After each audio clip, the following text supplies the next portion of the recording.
Hi, I'm Ben. In this video, I'm going to show you how to use a gas mask, how to be safe with a few of the filters, and some extra info on the mask as well.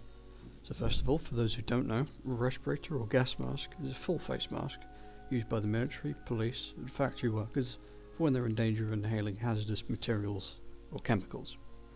The first mask we're going to look at is the Soviet SHMS-61, more commonly known as the GP5.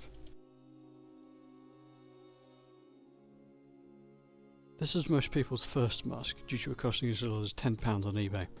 This is because during the Cold War the Soviet Union produced millions of these masks for their citizens, and as we all know, World War III never happened and these masks were never used. So Russia recalled them, put them into storage, and then years later put them on the internet as surplus masks. As you can see, my mask has been quite damaged because I had to stretch the mask more than usual because I had more hair than I should do when wearing this mask. To avoid damaging the mask in future, it's recommended that you have shorter hair than usual so you're more comfortable and more likely to get a face seal. This green filter was made for the GP5 and should be careful when handling it. There's been some debate as to whether or not the filters contain asbestos, but many labs have found the filter's cotton particulate layer to consist roughly of 7.5% white asbestos. Asbestos is a naturally occurring mineral that when inhaled can lead to serious illnesses like lung cancer. Do not breathe through this filter unless you want to risk serious health issues.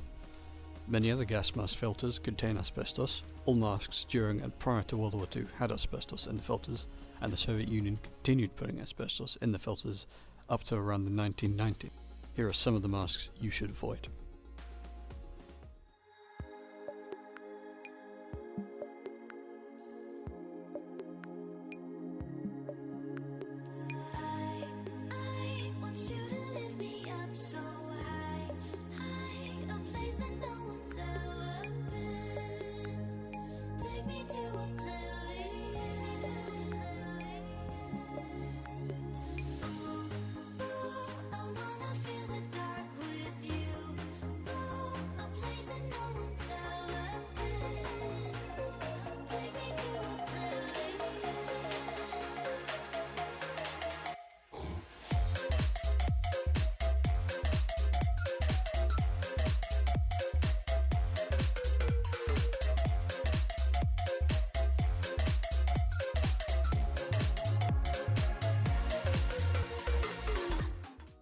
You can still wear all of the masks on the screen, and many more, safely.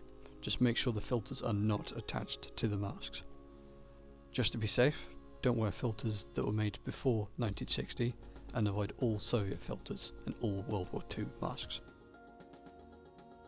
Next up is the Belgian M51 mask. My one was made in 1956, and it's the oldest mask in my collection, and probably my favourite. The only negative to this mask is the exhale valve. Due to the mask first being made in the 1950s, the mask has an especially flimsy exhale valve, as is known to be easily broken. Most gas masks have both an inhale valve and an exhale valve. These small pieces of plastic make sure you are breathing in through the filter and out through another valve. This is one of a pair of Czechoslovakian copies of the American M17 cheek filter gas mask, named the M10 and the M10M. I have the M10M, which is different to the M10 due to it having the added drinking tube. Unlike the common way of screwing filters onto the outside of the mask, the filters are placed inside the pockets in the mask. The filters are very large and the pockets are barely bigger, which means it takes a frustratingly long time to put the filters in. In this video, I tried to put the filters in as fast as possible. It still took me over 15 minutes to put them in.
after the filters are finally in, I had to do up these very tiny, very annoying buttons.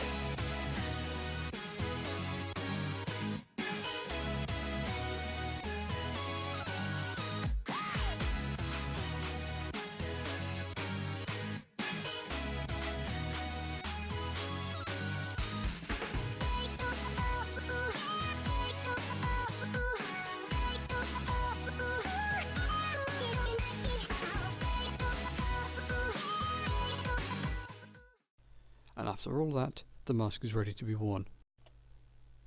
Well, that's it, I think. Please do ask any questions in the comments and say what you want to see next on this channel. This is my first video on this topic, and I hope to improve my knowledge at the same time as you are learning. Don't forget to leave a like, subscribe, and click that bell notification button to be notified when the new video is released. Thanks for watching, I hope you enjoyed.